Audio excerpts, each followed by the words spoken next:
I saw my sister grip my cheating husband's hand at our penthouse. Quiet luxury revenge exposed them. At my promotion dinner, my sister took my husband's hand and said, "I'm pregnant." They expected me to break down and give them half my wealth in the divorce. Instead, I pulled out an envelope they never knew existed. Their faces turned ghost white. You know, there are these moments in your life, the ones that feel like they're shot in golden hour, where everything is perfect, warm, and just full of promise. In those moments, you believe you truly know the people closest to you. You believe that no matter what problems you might have, there are certain fundamental lines, certain sacred trusts that would simply never be crossed. Well, I used to think so too. My name is Meredith. I was 29 years old when my world fell apart. And this is the story of how I learned that some people, even the ones who share your blood, will do absolutely anything to get what they want. It all started on a crisp Thursday in March, a day that was supposed to be one of the best of my life. I had just come out of a marathon meeting with the executive board after 4 long, grueling years of working 60-hour weeks, of sacrificing weekends and holidays as a project manager at a major tech firm here in Austin, Texas. They had finally given me the news. I was being promoted to commercial director. It was everything I had worked for, the title, the responsibility, the corner office. I couldn't stop smiling all day, feeling a lightness in my chest I hadn't felt in years. The first people I called, my voice bubbling with excitement, were my husband, Russell, and my younger sister, Brenda. They were my world, the 2 people I wanted to share this victory with more than anyone. "We're celebrating tonight," I announced into the phone, practically bouncing in my desk chair. The Gilded Steer, my treat. The Gilded Steer was that classic upscale steakhouse downtown, the kind of place with dark wood paneling, deep leather booths, and waiters in starched white coats. It was the kind of place where a single steak costs more than a week's worth of groceries, a symbol of a world I had fought tooth and nail to enter. But tonight, I could afford it. Tonight, I had earned it. I arrived at the restaurant first, feeling a thrill of anticipation. I was wearing a brand new navy blue dress, a silk sheath that Russell always said made my eyes pop. I'd bought it specifically for an occasion like this. I chose a quiet corner booth, a secluded little nook where we could have some privacy for our celebration. The dining room was buzzing with the low, confident hum of conversation from executives closing deals and elegant couples on expensive dates. For the first time, I felt like I truly belonged in that room. Then I saw them arrive, and a little knot of unease tightened in my stomach. They walked in together. Brenda was absolutely radiant, beaming with a brilliant, almost manic smile I hadn't seen on her face in a long, long time. And Russell just looked nervous. He was a car salesman at a Lincoln dealership, charming and good-looking, but he always got a bit uncomfortable in places like this, fidgeting with his tie as if it were choking him. But there was something different about him that night. Tension in his shoulders, a darting look in his eyes that I couldn't quite name. "Congratulations on the promotion, Mayor." Brenda enveloped me in a hug, her arms squeezing me with a strange, almost desperate effusiveness. She was never the demonstrative type, especially not with me. It felt rehearsed. Still, I pushed the feeling down, determined to let nothing spoil my perfect night, eager to share my happiness with the 2 people I loved most in the world. We settled into the booth, the rich smell of aged beef and old money hanging in the air. We ordered a bottle of expensive Cabernet Sauvignon, a $200 bottle I'd been wanting to try for ages. As the waiter poured the deep red liquid into our glasses, I launched into my news, my words tumbling out in a rush of pure joy. "You won't believe the portfolio they're giving me," I began, my eyes shining. "I'll be handling the entire European expansion. It's a 40% salary increase, not even counting the performance bonuses. We can finally start looking at houses, Russell, a real house with a backyard." I looked at him, expecting to see his handsome face break into a wide grin, but he just stared down at his glass, swirling the wine, his expression unreadable. I turned to Brenda, trying to recapture the excitement. "And Brenda, I was thinking, with the extra money, I could finally help you with a down payment on a little studio of your own. Get you out of that cramped apartment." As I talked, painting this beautiful picture of our future, a future I thought we would all share, I started to notice how strange their silence was. Brenda was listening with an unnerving intensity, her eyes wide, hanging on my every single word about my new salary. It wasn't pride I saw in her eyes. It was something else, something sharp and hungry. Russell, on the other hand, couldn't sit still. He just kept folding and unfolding his heavy linen napkin, his knuckles white with tension. He hadn't said more than 2 words since they'd sat down. The festive atmosphere I had imagined was curdling into something heavy and suffocating. "Actually," Brenda interrupted me, her voice cutting through my excited rambling like a shard of ice. "We have some news to share, too." She reached across the heavy oak table, her movement slow and deliberate, and took Russell's hand. My stomach didn't just drop, it plummeted. It felt like the floor had just fallen out from under me, sending me into a cold, dark free fall. The cheerful buzz of the restaurant suddenly faded into a distant, muffled roar, like I was underwater. The warm, golden lights of the chandelier above us seemed to flicker and dim. I couldn't take my eyes off her hand, her perfectly manicured fingers lacing through my husband's, a gesture of ownership, of intimacy that felt like a physical blow. "I'm pregnant," she said, her voice clear and steady, laced with a note of pure triumph. The world stopped. Literally. It was a punch to the gut that knocked all the air from my lungs. I couldn't breathe. I couldn't think. All I could do was stare at their linked hands. Pregnant. My sister Brenda was pregnant. "No, this is a complicated situation," Russell finally spoke, his voice raspy, barely a whisper. He still couldn't look at me, his gaze fixed on a spot on the tablecloth. "But it just happened, Meredith. We fell in love." They both watched me then, their faces a bizarre mixture of nervous expectation and a poorly disguised, smug satisfaction. It was as if they were waiting for the explosion. They wanted me to scream, to cry, to throw a drink in his face, to make a scene that would give the other tables something juicy to whisper about over their creme brulee. They wanted a drama, and I was meant to be the hysterical star, but I couldn't do anything but stare. My sister, my little sister Brenda, the one I'd helped pay for college when our parents couldn't swing it, was sitting there holding my husband's hand, pregnant with his child, and they had chosen to tell me this here, tonight, on the night of my greatest professional achievement. It wasn't a confession. It was a calculated, cruel execution. My voice came out strangely calm, a stranger's voice devoid of any emotion.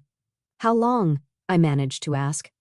Brenda's smile was victorious as she placed her free hand over her still, flat stomach. 3 months, she replied. "It started right after your birthday last year." My birthday? 3 months?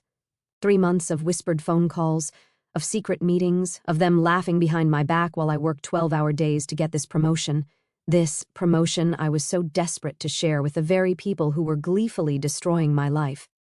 On the silent 20-minute drive home, the neon city lights of Austin blurring through my unshed tears, my mind became a frantic projector, flashing through years of little moments, little comments, little slights that suddenly clicked into place like a key turning in a lock.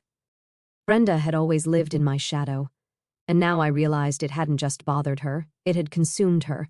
It had festered into a corrosive envy that had poisoned everything between us. I was the older daughter, the responsible one, the one who got good grades without seeming to try. She was the youngest, the spoiled one, the one our parents shielded from every hardship, always making excuses for her failures. But for some reason, it was never enough for her. We grew up in a modest middle-class family in San Antonio. Our dad was a CPA, our mom, a third-grade teacher. We never wanted for anything essential. But Brenda always acted like she was entitled to so much more. She truly believed she deserved the things I had, the success, the recognition, the money, just without putting in any of the backbreaking effort. To her, my success wasn't a result of hard work. It was about luck or favoritism or some cosmic injustice that gave me everything and left her with the scraps. I remembered the day I got my full scholarship to the University of Texas.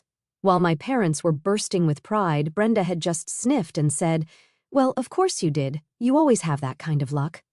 When I graduated with honors and landed a great internship at a multinational firm, her comment was a backhanded, "You've always known how to sell yourself."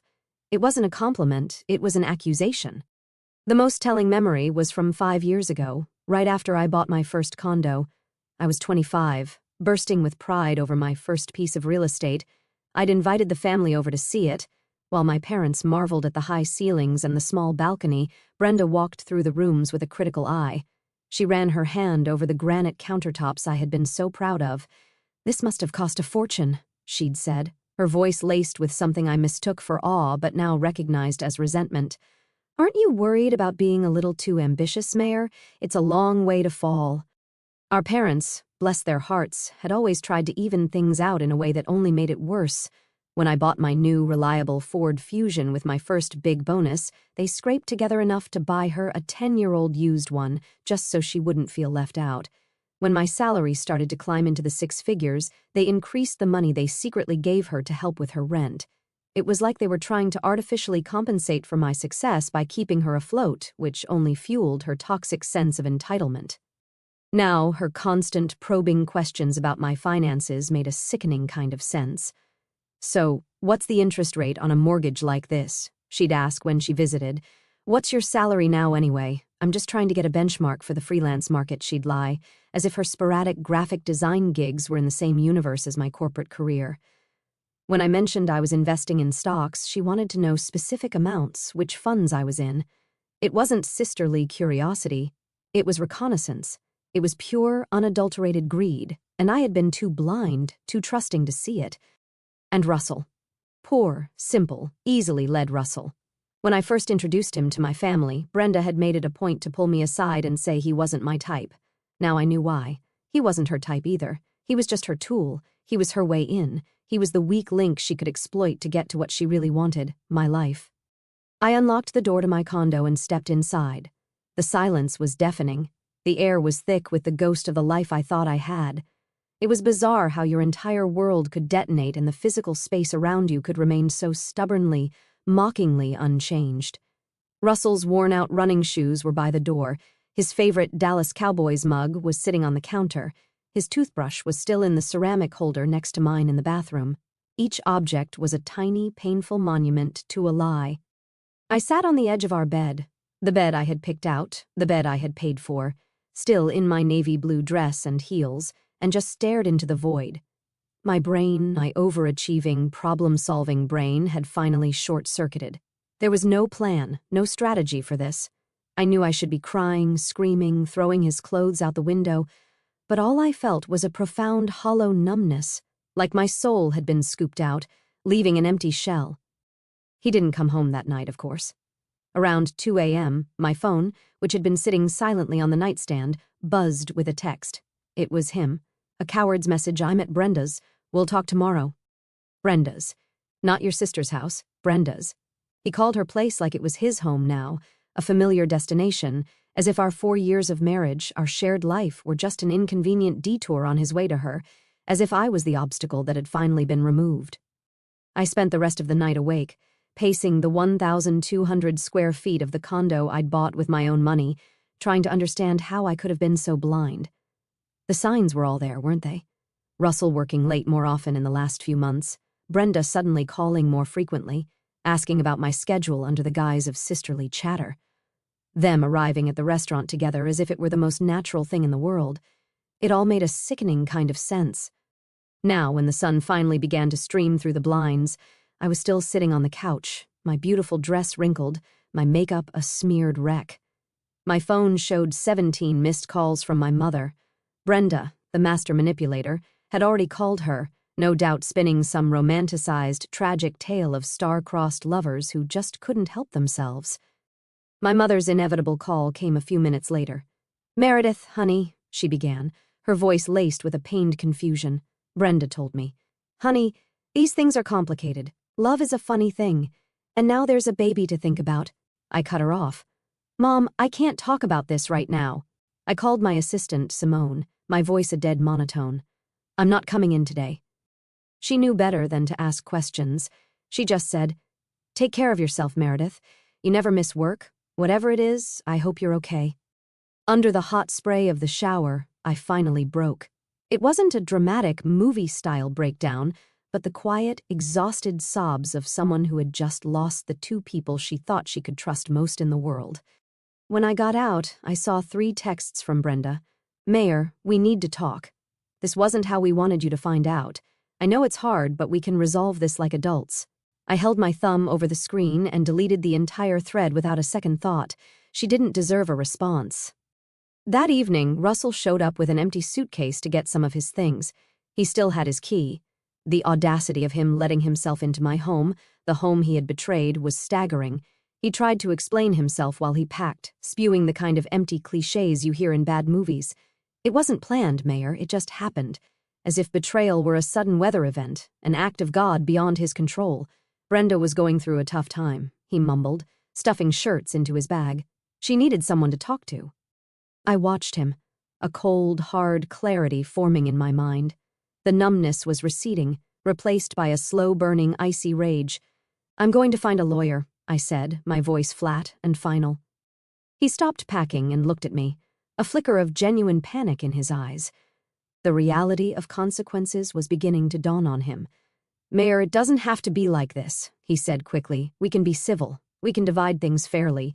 No need to get lawyers involved and make it messy. Fairly. The word hung in the air, a monument to his delusion. After he left, the silence of the condo felt less like emptiness and more like a clean slate. I immediately called my best friend from college, Karen. She wasn't just my friend, she was a shark of a family law attorney in Houston. I told her everything, my voice steady, relaying the facts without emotion. When I finished, she was silent for a moment. Then she said, Meredith, I am so sorry, but right now we need to move past the emotion and get practical. I need you to gather every single financial document you have, bank statements, deeds, tax returns, investment portfolios, everything. You fought for what you have. You are not going to just hand over half of your life's work to the man who betrayed you with your own sister. Her words were a jolt of electricity. She was right. This was no longer just about a broken heart. It was about protecting my future. I walked into my home office, the one I'd meticulously set up in the second bedroom. I was a person who thrived on organization, on control. I pulled out my color-coded folders and started laying them out on the desk. I started with the green folder labeled marriage documents. I pulled out our birth certificates and then the official marriage certificate from Travis County. My eyes scanned the familiar document, but then they snagged on something I hadn't noticed or thought about in 4 years, a small typed line at the bottom, just above the official seal, subject to the terms of the separate property agreement filed with the state. Separate property. The words echoed in my mind. Why did that sound so familiar? And then it hit me, a memory surfacing from a deep, dusty corner of my brain, a memory so clear it was like a lightning strike, a prenuptial agreement. We had a prenup. My heart started hammering against my ribs, a frantic, hopeful rhythm. I scrambled out of the office and ran to my bedroom closet, to the small fireproof safe bolted to the floor in the back. It had been so long since I'd opened it that I fumbled with the combination, my fingers suddenly clumsy. My birthday backward. Click. The heavy door swung open, and there it was, nestled between the deed to the condo and my passport, a thick, sealed, legal-sized envelope from the Travis County Clerk's office. Prenuptial agreement, Meredith Wheeler and Russell Cole. My hands trembled as I tore open the envelope. The hope was so intense it was painful. Maybe, just maybe, my younger, more cautious self had just saved me from my current nightmare. The memory came rushing back with the crisp, formal scent of the legal paper in my hands. It was a sun-drenched Saturday in April, 4 years ago, just 2 weeks before our wedding. I was 25 and on top of the world. I had just closed on my first condo, a modern 2-bedroom in a trendy part of downtown Austin. It was my first major asset purchased with my own savings and a mortgage I qualified for on my own. Russell, meanwhile, was getting increasingly stressed about the wedding costs, which were, I had to admit, spiraling out of control. Mayor, are you absolutely sure we need all this? He'd said one evening, gesturing helplessly at the vendor quotes spread across my kitchen table. $15,000 for catering, $8,000 for a photographer. That's more than I make in 4 months. He wasn't wrong. It was a lot of money, especially for him. He was making about $4,000 a month at the Lincoln dealership back then, a respectable income but a world away from the $12,000 a month I was pulling in after a recent substantial promotion. Don't worry about it, I'd reassured him, putting my arms around his neck. I'll cover the bulk of it. All that matters is that we're celebrating our love. It was in that context of our widening financial disparity that my lawyer at the time, a sharp, no-nonsense woman in her 60s named Dr. Williams, had suggested the prenup while handling the closing on my condo. Meredith, listen to me, she'd said, peering at me over her glasses. You're young. You're incredibly successful, and you're accumulating significant assets. A prenuptial agreement isn't about mistrust. It's about smart, sensible financial planning. It's just good business. When I brought it up with Russell that night, he literally laughed, a loud, barking sound that made him almost spit out his beer. "A prenup?" he scoffed. "Isn't that for celebrities and old billionaires who don't trust their trophy wives? We love each other, Mayor. Our love doesn't need a contract." "It's not about our love, Russell. It's just legal protection for both of us," I had insisted gently. "It would just make me feel more secure." "If it's that important to you, then fine." He finally relented with a sigh, though he clearly thought I was being paranoid and overly dramatic. "But honestly, I think you're overcomplicating something that should be simple." We went to Dr. Williams's office on a Thursday morning. I remember the day with photographic clarity because Russell was miserably hungover. He'd been out with his work buddies for a last bachelor outing and had stumbled in late the night before.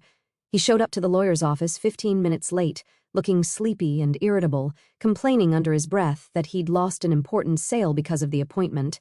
He was more focused on his lost commission than the document that would define our financial future. Dr. Williams, a model of professionalism, explained the basic terms with the patience of a saint.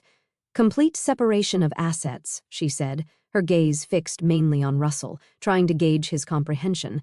"This means each of you maintains ownership of your individual property, both what you bring into the marriage and what you acquire during it. This agreement protects both of you. Do you understand?" Yeah, got it. What's mine is mine. What's hers is hers, right?" "Makes sense," he'd said, nodding distractedly. He was already pulling out his phone, sneaking a look at his texts under the table. It made no sense at all that he'd actually understood, because Russell's eyes glazed over whenever I tried to talk about anything more complex than our monthly budget. He signed every page, all 15 pages of dense, single-spaced legal text, with the casual, hurried air of someone signing a delivery receipt. He didn't read a single word. He just wanted to get it over with so he could get back to the dealership. Driving back to my condo in my car, he put his hand on my knee and smiled. "I still think this whole contract thing is kind of weird," he'd said, "but if it makes you happy, that's all that matters. In 2 weeks, we'll be husband and wife forever." He truly hadn't understood a thing. To him, it was just another piece of bureaucratic paper, a meaningless formality on the path to the wedding. He had no idea that in his hungover, distracted state, he had just signed away any right to my present and future fortune. And I, so blissfully in love and confident in our forever, didn't mind his lack of attention. The contract was just a formality we'd never, ever need. How tragically, beautifully wrong I was. Now, 4 years later, standing in the harsh light of my bedroom at 2 a.m, I finally understood the profound value of that rich people nonsense. I spread the pages of the contract out on my bed. The legal words that once seemed like dry, formal jargon now shone on the page like a sacred text, a declaration of my independence. I read each clause again, my heart pounding with a wild, triumphant rhythm. Clause 1. Complete separation of property. Each spouse shall maintain individual ownership of all property owned prior to the marriage and, crucially, all property acquired during the marriage through individual effort, inheritance, or investment. During the marriage, my breath caught in my throat. That single phrase was my shield, my fortress. The condo I had bought before we were even married, the substantial investment portfolio I funded every single month from my own salary, the valuable stock options I received from my company as part of my compensation, the $50,000 stake in the tech startup I had bought 2 years ago with my bonus money, all of it. It was exclusively, unequivocally, and legally mine. I moved on to the next section, my eyes flying across the page. Clause 2. Dissolution of marriage. In the event of dissolution of marriage, there shall be no division of separate property. Each party shall retain the entirety of their individual assets and waive any and all claims to the assets of the other party. No division of property. He had no right to anything. Absolutely nothing. It was so clear, so absolute. I kept reading, my hands no longer trembling but steady, searching for a loophole, some obscure clause he could use against me. But there was none. Dr. Williams had drafted an ironclad, impenetrable fortress around my life's work. And then I saw it, the final, beautiful nail in the coffin of their greedy little plan. Clause 3, Spousal Support Waiver. In consideration of the mutual waivers herein, both parties hereby knowingly and voluntarily waive any and all rights to spousal support, alimony, or maintenance from the other party, both temporary and permanent, in the event of a separation or divorce. Alimony. He had no right to ask me for a single penny of alimony. Considering the vast difference in our incomes, he would have been the one legally entitled to ask for financial support after the divorce. But he had signed that right away, traded it for another beer with his buddies. For the first time in 3 agonizing days, a real, genuine smile spread across my face. It felt foreign but wonderful. Russell had signed his own financial death warrant 4 years ago, and he didn't even have the slightest clue. And Brenda. Oh, sweet, conniving Brenda. My mind flashed to her triumphant smile at the restaurant. She had seduced my husband, thinking he was her lottery ticket, her golden goose, her gateway to a comfortable life funded by my sweat and sacrifice. She thought she was about to cash in on half of my assets, a prize she believed she was owed. What a delicious, spectacular, and deeply satisfying irony. I grabbed my laptop, my mind suddenly sharp and clear. I started making a detailed list of my current net worth. The condo was now valued at least $400,000.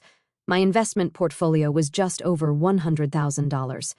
The startup stake was worth at least $50,000. I had $40,000 in liquid savings and a paid-off car worth $20,000. That was over $600,000.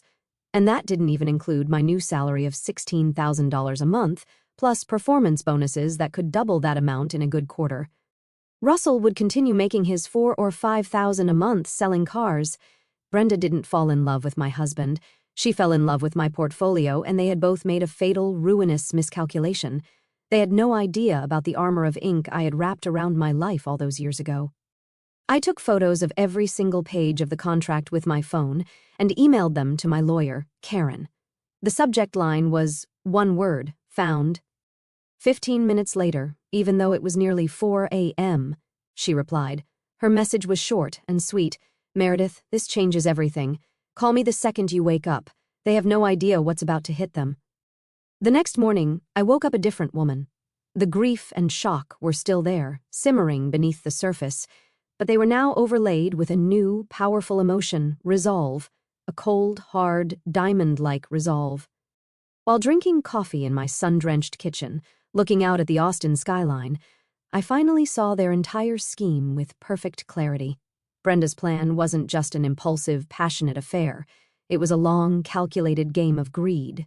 She saw Russell not as a partner, but as a crowbar, a tool to pry open the life I had built and take what she felt she was owed. And the dinner at the Gilded Steer, it wasn't a desperate, tearful confession. It was a performance, a carefully staged piece of theater designed to humiliate me, to break me down in the most public way possible so that I'd be too emotionally shattered to fight back during the divorce proceedings. They expected me to beg, to plead, to offer them anything to save my marriage. They expected a victim. They were about to be very, very disappointed. I called Karen first thing, my voice steady and clear. Meredith, my girl, she said, and I could hear the excitement in her voice. I've reviewed the scans you sent. This contract is a work of legal art. It's ironclad. Russell has no legal right to a single dime of your separate property. We can have this divorce finalized in 60 days if he doesn't contest it. And if he does contest it? I asked, already knowing the answer. On what grounds? She scoffed. He'd have to prove he was coerced or mentally incompetent when he signed it, which is impossible. He's screwed, Meredith, plain, simple, and legally screwed. Screwed. He was screwed, and he didn't even know it yet. A plan began to form in my mind, a plan for a second act to their little play. Only this time, I would be the one directing. Karen, I said, my voice low, I'm going to do something. I'm going to call them. I'm going to propose a civilized conversation about the divorce. There was a pause. Meredith, are you sure? It might be simpler and emotionally safer to just let me handle everything through official channels? I'm sure, I replied, a new hardness in my voice that I didn't recognize. They planned my public humiliation down to the last detail. I want to return the favor. I want to see their faces when they find out the truth. 3 long weeks passed. 3 weeks of my mother calling, trying to mediate, telling me to be the bigger person and think of the baby. Brenda had done a masterful job of painting me as the bitter, selfish sister who couldn't accept their true love. In the 4th week, when I knew they would be getting impatient and anxious about the money, I finally made the call. I called Brenda. She answered on the 2nd ring, her voice breathless as if she'd been waiting by the phone. Brenda, hi, I said, my voice carefully pitched to sound tired and resigned. Look, I've had a lot of time to think about this whole situation, and I think you guys are right. There's no point in holding a grudge. We are adults. These things happen. There was a beat of stunned silence on the other end. This was not the reaction she was expecting. Really? She stammered. You're okay with this? I'm trying to be, I sighed, putting every ounce of my acting ability into it. I mean, you fell in love. It wasn't anyone's fault. And now there's the baby to think about. I was thinking maybe we could meet to talk civilly about how to resolve everything without a big, messy fight, just to settle things like adults. Her relief was so palpable I could feel it through the phone. Wow, Mayor, that would be great. Russell will be so happy. He was so worried you were going to make a scene and drag this out. No scene, I said smoothly. Let's meet at the Gilded Steer again, Saturday night. Since that's where it all started, we can give it a new memory. A memory of closure. Perfect, she chirped, her voice bright with victory. I hung up the phone, and a slow, cold smile spread across my face. Saturday night was going to be very, very interesting. I spent the next few days in a state of hyper-focused preparation. This wasn't just a dinner, it was a performance, and I was the star, director, and producer. I chose my outfit with surgical precision, an elegant, severe black dress made of a heavy crepe fabric that didn't wrinkle. It was powerful, understated, and screamed that I was in control. No jewelry except for my simple diamond stud earrings. My hair was pulled back in a sleek, low ponytail. The message was clear. I meant business. I even practiced my expression in the mirror. A mask of calm resignation, perhaps a little sad around the eyes, but ultimately accepting. Karen, my lawyer and friend, thought I was playing with fire. We had a long call the night before. Meredith, are you absolutely sure you want to do this yourself? She'd asked, her voice laced with concern. It could get ugly. He could get loud, aggressive. Let him, I told her, my voice steady. They deserve ugly. Besides, they're so busy planning how to spend my inheritance, they'll never suspect a thing. They think I'm a broken woman coming to beg for scraps from my own table. They're in for a surprise. I arrived at the Gilded Steer on Saturday, punctually at 8 p.m.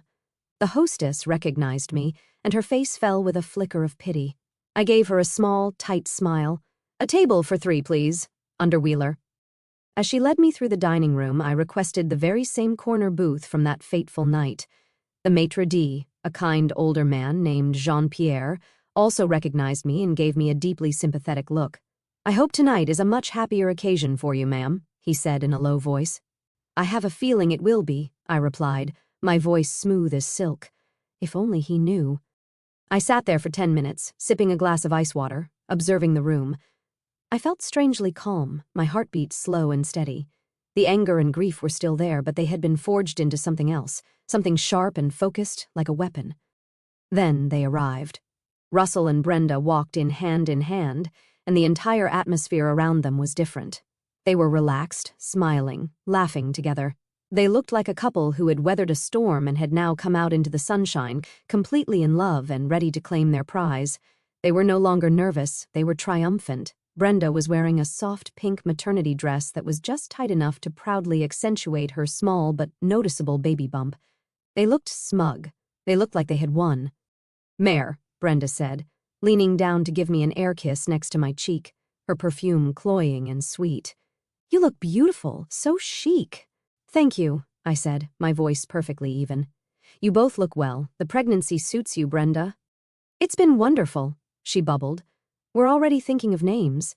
Russell is set on Michael if it's a boy, but I'm leaning towards Gabriel. Russell, playing the part of the doting future father, pulled out the chair for her.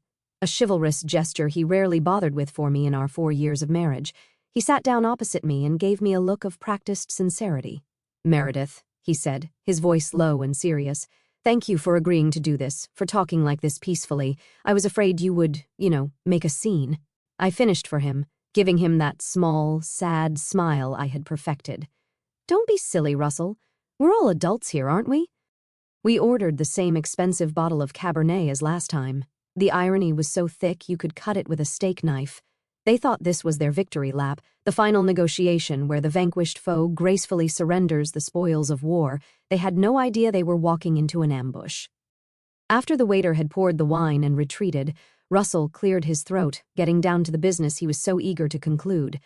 He leaned forward, placing his elbows on the table, adopting the earnest, sincere expression he used when he was trying to close a sale on a top-of-the-line Lincoln Navigator. "So, about the divorce," he began, exchanging a quick, confident glance with Brenda. It was clear they had rehearsed this. "We wanted to propose doing everything amicably. No mess, no fuss. We think the fairest way is to just divide things right down the middle." I took a slow sip of my wine, watching him over the rim of the glass. "Go on," I said, my voice encouragingly soft.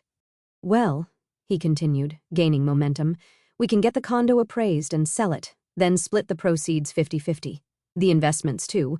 We can just liquidate them and divide it all up. Simple." He sat back, a self-satisfied smile on his face. Brenda chimed in, her voice sweet and reasonable.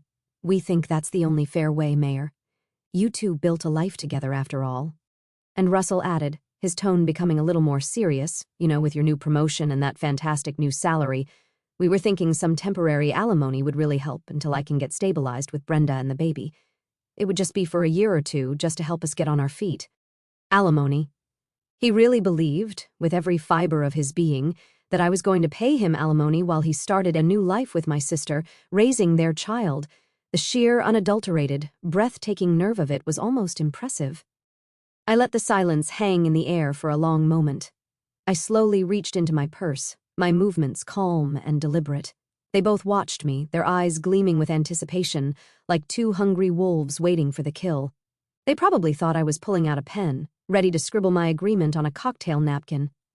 Instead, my fingers closed around the thick, legal-sized envelope. I pulled it out and placed it on the table between us. The crisp, heavy paper made a dry, definitive thwack as it hit the dark wood. It was the only sound in a suddenly silent world, the sound of a guillotine blade dropping. "Before we talk about division," I said, my voice dangerously quiet, all traces of sadness gone, replaced by something cold and hard, "I need to clarify something very important that you both seem to have forgotten." Russell frowned, looking at the envelope as if it were a venomous snake. "What is that?" he asked, his voice suddenly wary. "Our prenuptial agreement, Russell," I said, looking him directly in the eye, holding his gaze until he flinched. "Remember the one you signed 4 years ago in a lawyer's office while you were nursing a hangover? The one you called rich people nonsense?" The color drained from his face so fast it was like watching a time-lapse video of a flower wilting. He went from a healthy tan to a pasty, sickly gray in a matter of seconds. Brenda looked from me to him, her brow furrowed in utter confusion. "What agreement?" she demanded, her voice sharp. "You made a prenuptial agreement." "We did," I said, my gaze never leaving Russell's panicked face, "and he signed it without even bothering to read it." I pulled the pages out of the envelope and spread them on the table like a winning hand of poker so they could both see. I pointed to the first bolded heading, "Complete separation of assets." "Do you remember what that means, Russell? Or were you too busy checking your phone that day?" His hands were visibly trembling as he picked up the pages. His eyes darted frantically across the lines, trying to process the dense legal terms he had so arrogantly and foolishly ignored 4 years ago. "Now hold on, Mayor," Brenda said, her voice losing its confident edge as she tried to take control of a situation that was rapidly spinning out of her grasp. "Even with some kind of agreement, you were married for 4 years. There's community property, division of assets acquired during the marriage." "Not when there's a complete separation of assets, Brenda." I cut her off, my voice sharp and clean as a surgeon's scalpel. I tapped my manicured finger on the specific clause on page 2. "It's right here in black and white. Each spouse shall maintain individual ownership of all property owned prior to the marriage and all property acquired during the marriage. That means the condo, the investment portfolio, the stock options. Everything I earned with my brain and my hard work stays with me." "This can't be legal," Russell finally exploded, his voice cracking and rising an octave. He slammed his hand on the table, rattling the silverware and drawing attention from the neighboring booths. "The condo, the investments, I lived there. I contributed to the expenses." "You contributed $300 a month for groceries and gas, Russell," I said calmly, my voice a low, steady counterpoint to his rising hysteria. "I paid the $1,800 mortgage every month on time from my own bank account. I paid the $200 condo fees. I paid for the utilities, the internet, the insurance. Your $300 does not give you property rights over a $400,000 asset. That's not how math or the law works. Brenda was now frantically flipping through the pages, her eyes wild, her face pale, searching desperately for a loophole, a lifeline, some escape clause from the nightmare that was unfolding before her. "But alimony," she shrieked, her voice thin and reedy. "He has a right to alimony. You make so much more than him." I gave her a slow, cold smile. It didn't reach my eyes. "An excellent point. Please turn to page 5, section 3. It's titled Spousal Support Waiver. Allow me to read it for you. Both parties hereby knowingly and voluntarily waive any and all rights to spousal support, alimony, or maintenance." Russell waived his right to alimony when he put his neat little signature on this line right here. "I didn't know what I was signing," he yelled, his face contorted with a mixture of panic and impotent rage. "You tricked me. This is a trick." "I tricked you?" I asked, my voice dangerously low. I leaned forward, the predator cornering its prey. "Russell, you were a 30-year-old man sitting in a lawyer's office." She explained every single clause in plain English. "You said, and I quote, 'Yeah, makes sense. There are witnesses. It's all registered at the courthouse. It is as legal and as binding as the marriage vows you so casually threw away.'" The expression on Brenda's face was a slow-motion car crash of emotions. It morphed from confusion to disbelief to pure, unadulterated horror. The reality of their situation, the catastrophic failure of her grand plan, was finally hitting her like a freight train. "You mean he gets nothing?" she whispered, the words barely audible, her dream of a comfortable life dissolving into thin air. "Nothing," I confirmed, gathering the pristine pages and sliding them back into their envelope. "Zero, zilch, nada. Russell leaves this marriage exactly as he entered it, with his financed pickup truck, his collection of polo shirts, and his own significant credit card debts." Russell buried his face in his hands, finally understanding the catastrophic scale of his miscalculation. "Meredith, for God's sake," he pleaded, his voice muffled by his palms. "We can talk about this. There has to be a way. You can't just leave me with nothing. I'm going to have a child to support." "No, Russell," I said, my voice devoid of any sympathy as I emphasized each word. "You are going to have a child to support." I leaned in again, my voice dropping to a conspiratorial whisper. "Which brings me to my next point." "Child support?" Brenda's head snapped up, her eyes wide with fresh terror. "Child support?" "Of course," I said, feigning surprise at her ignorance. "The father has a legal obligation to pay child support to the mother. Here in Texas, the guideline is typically 20% of the non-custodial parent's net income for one child. So, let's do the math, shall we?" I pulled up my phone and opened the calculator app, making a show of tapping in the numbers. "You earn what?" $5,000 a month gross. After taxes, that's about $30,800 net. 20% of that is $760. Every single month, Russell, that money will be coming out of your paycheck and going directly to Brenda. Every month until your child turns 18. They stared at each other in stunned, panicked silence. They were partners in crime, and they were just now realizing that one of them was going to have to pay the other for their shared transgression, for the rest of their lives. The irony was exquisite. Walking out of that restaurant for the second and final time was like stepping out of a long, dark tunnel into the bright sunlight. I didn't look back. I didn't feel sadness or anger anymore, just a profound, cleansing sense of liberation. In the parking lot, sitting in the quiet sanctuary of my car, I finally allowed myself a moment of pure, unadulterated satisfaction. They had tried to destroy me, and in the end, they had only managed to spectacularly destroy themselves. The divorce was finalized in exactly 62 days, just as Karen predicted. Russell didn't contest it. His lawyer, no doubt after one look at the ironclad prenup, had probably told him he didn't have a legal leg to stand on. And with the dead weight of that toxic marriage officially and legally cut away, my life didn't just recover, it skyrocketed. It was as if all the energy I had been pouring into that failing relationship was suddenly redirected into my own life, my own ambitions. I poured everything I had into my new role as commercial director. I didn't just meet my targets, I shattered them. In my first 6 months. I secured a partnership that was the largest in the company's history. I was flying to London, to Tokyo, making deals and building a name for myself. The performance bonuses that came with that success were staggering. My monthly income in some periods soared past $20,000. The tech startup I was a partner in landed a new round of funding, tripling the value of my stake overnight. My net worth crossed the $1 million mark before my 30th birthday. That October, I sold the condo we had shared. The moment the sale closed, I felt a final sense of release. It was cleansing, like shedding an old skin. I sold it for $500,000, making a tidy profit, and bought a new place, a stunning 2-story loft in a downtown high-rise with a private terrace that had a breathtaking view of Lady Bird Lake. I paid the $700,000 in cash. I then hired a top interior designer and spent another $200,000 renovating it from top to bottom, turning it into my dream home, a sleek German kitchen, a private gym, a home office with a panoramic view of the city where I could build my empire. My new home was so spectacular it was featured on the cover of Foston Home and Design magazine.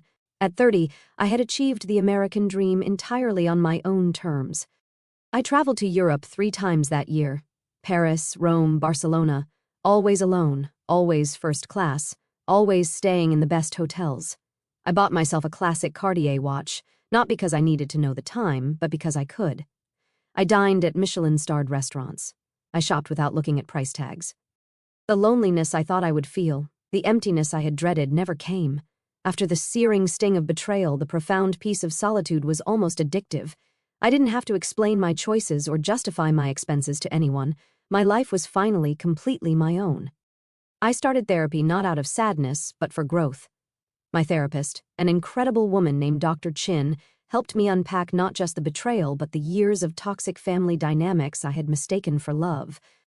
"Meredith," she said in one session, her voice gentle but firm, "you grew up believing you had to be the provider for everyone around you. Your sister, your parents, your ex-husband. When was the last time someone truly took care of you?" The question was so simple, yet it broke me open. I cried for 15 minutes straight. I had always been the problem solver, the responsible one, the fixer.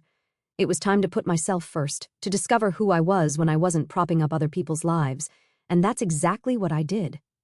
Through the inevitable grapevine of family, mostly my mother's worried, whispered phone calls, I followed the slow-motion car crash of Russell and Brenda's new life from a safe, sterile distance. It was exactly as I had predicted, a perfect storm of their own making. The economy took a slight downturn that year, and the market for luxury cars softened. Russell's commission-based salary, which had been precarious even in the best of times, plummeted. According to my mother, he was barely clearing $3,500 a month. After the court-ordered child support of $760 was automatically deducted from his paycheck each month, there was very little left for him to live on, let alone support a new family. Brenda had their baby, a little girl they named Holly. Their dream of a comfortable family life in Austin was the first casualty. They couldn't afford a 2-bedroom apartment, so Brenda and the baby moved back home with our parents in their small 2-bedroom house in San Antonio.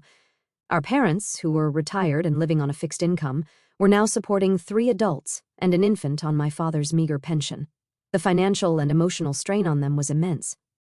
Russell tried to get a transfer to a dealership in San Antonio to be closer to them, but nothing was available. So he made the grueling, soul-crushing 1.5-hour commute each way, every single day, in his gas-guzzling pickup truck. He was burning through gas money he couldn't afford, leaving before dawn and getting home long after the baby was asleep.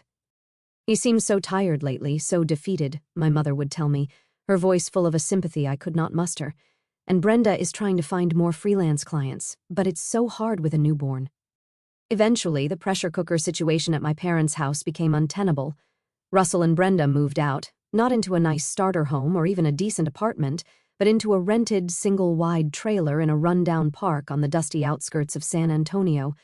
$500 a month for a tiny, cramped metal box with thin walls and a leaky roof. It was all they could afford.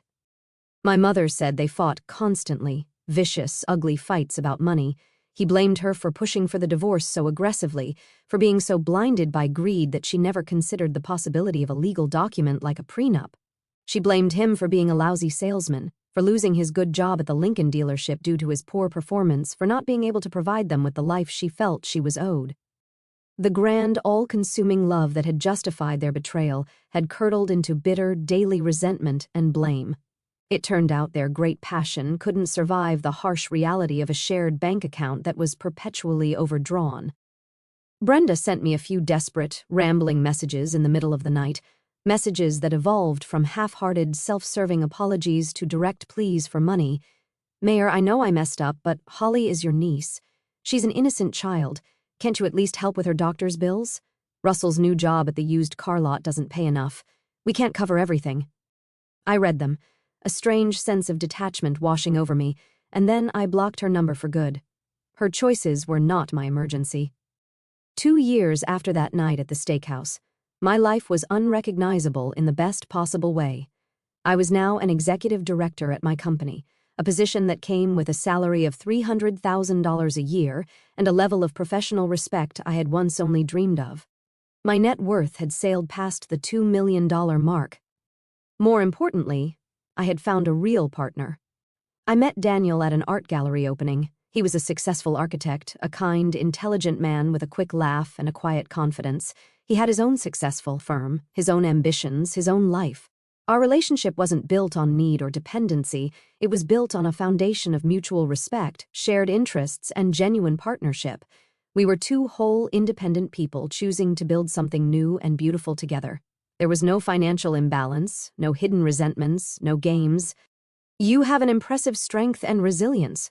That's incredible," he told me one night as we were having dinner on my terrace, the lights of the Austin skyline twinkling below us. "But you also have an inner peace that's very rare." He was right.